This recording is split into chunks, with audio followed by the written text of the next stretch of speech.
Tarzan picture જોવો ને તમે તો એની અંદર તમને અંદાજ આવશે. હજુ પણ આફ્રિકાના જંગલોમાં ઘણા એવા જંગલો છે વિશ્વમાં કે જ્યાં હજુ કપડાનું ભાન નથી, સ્ત્રી હોય કે પુરુષ હોય. તો આપણે પણ આદિકાળમાં જંગલમાં રહેતા હતા અને ત્યારે મનુષ્ય પાસે કપડું નહોતું. એટલે પછી જેમ જેમ સમજ આવતી ગઈ એમ પછી એવા વૃક્ષોના પાંદડાના એ બનાવતા ગયા અને ધીમે ધીમે એમાંથી એને આઈડિયા આવ્યો અને એમાંથી કપડાનું નિર્માણ થયેલું.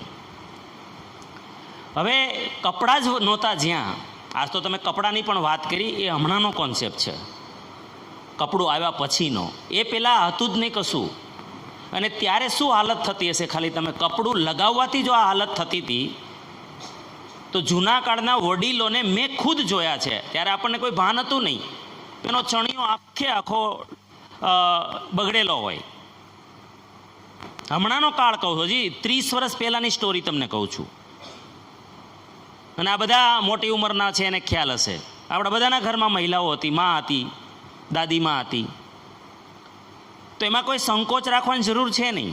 પહેલાં તો પુરુષોને કહી દઉં કે આપણે બધા સંકોચ એટલે છોડવો પડશે કે માહવારી કોઈ ખરાબ ઘટના નથી. માસિક ધર્મ જો ન હોય તો મારો ને તમારો કોઈનો જન્મ જ ન હોત. પહેલાં તો આ વાતને સમજવાની જરૂર છે. માસિક ધર્મ મહિલાને ન આવે એ મહિલાને બાળક જ ન થાય, એ વાંજ કહેવાય. જે માસિક ધર્મ ન આવે એ મહિલાને મેરેજ જ ના કરવાના હોય, એને બાળક જ ના થાય. તો આ વરદાન છે કે સમસ્યા છે? આ વરદાન છે, આ વ્યવસ્થા છે ઈશ્વરની. એટલે જ તો આ લોકો મહાન છે. એ પુરુષને નથી આપ્યું અને એટલે જ એ બાળકને જન્મ આપી શકે છે. એટલે માને જો આપણી જ માને મહાવરી ન હોત, માસિક ધર્મ ન હોત તો આપણો જન્મ જ ના હોત.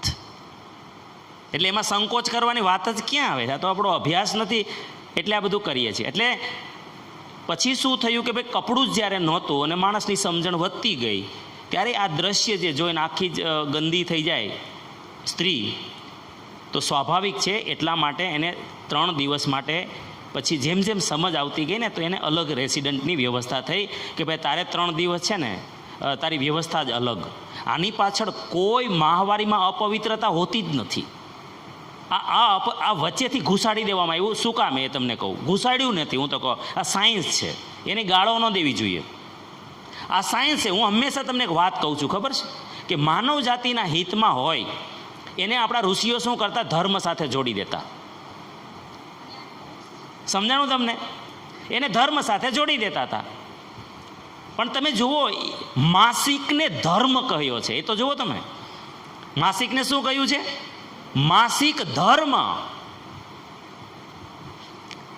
તેથી આ માસિક ધર્મ છે અને એ છૂત અછૂતનું કાંઈ નહોતું, પણ એક જૂની વ્યવસ્થા હતી. અને હવે આજના કાળમાં કદાચ સ્ત્રી બધું જ કામ કરી શકે, પણ અધર્મનો કે એવું કાંઈ હતું જ નહીં કે એનાથી અછૂત થઈ જાય કે એનાથી ખરાબ થઈ જાય, એ કશું હતું નહીં. પણ ખરાબ પોઝિશનમાં કોઈ પણ કામ કરે તો એની નેગેટિવ અસર થાય. કારણ કે ત્યારે તમે દુઃખી હોય, તમને શું કામ રસોઈથી અલગ રાખવામાં આવ્યા? એ પણ માઇન્ડ પાવર છે.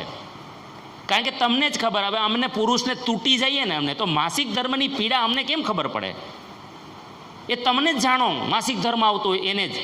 અમારા પુરુષની તેવડ જ નથી. અત્યારે વિજ્ઞાન પ્રયોગ કરે છે મશીનો દ્વારા કે માસિક ધર્મની પીડાનો ટેસ્ટ પુરુષ ઉપર કરવામાં આવ્યા. આ લોકોને જે માસિક ધર્મની પીડા થાય ને કિરણભાઈ, એ મશીન દ્વારા પુરુષને અનુભવ કરવામાં આવ્યો. 10% જ જ્યાં સુધી આ લોકોને જે પીડા થાય ને એની 10% એ મીટર પહોંચ્યું ને ત્યાં તો રાડો રાડ પુરુષની ચીસો નીકળી ગઈ. એ પુરુષ શું જાણે? એ પીડાઓમાંથી આ લોકોને પાસ થવું પડે છે. હવે જ્યારે માણસની અંદર પીડા હોય, મેં તમને સવારે કહ્યું કે અંદર પીડા હોય તો ચહેરા ઉપર હસવું આવશે. એનું એક વાઇબ્રેશન્સ હોય. અને મેં હંમેશા કહ્યું છે કે આપણી ભાવનાઓ, આપણા વિચારો જમવા ઉપર ટ્રાન્સફર થાય છે, રસોઈમાં ટ્રાન્સફર થઈ જાય છે. બધું જ સાયન્સ છે. કોઈ વસ્તુને નકારવાની, ગાળો દેવાની જરૂર નથી. તમે પાળી શકતા હોય તો પાળવું પણ જોઈએ, પણ એની પાછળ વિજ્ઞાન છે એમ સમજીને પાડવું જોઈએ. કે ભાઈ મને તકલીફ છે, હું ન એ કરી શકું, હું એટલું બધું એક ફ્રેશ તમે હોય ત્યારે જે રસોઈમાં આનંદ હોય, હું આનંદ તમે પીડા હોય ત્યારે આનંદ કઈ રીતે નાખી શકો એમાં?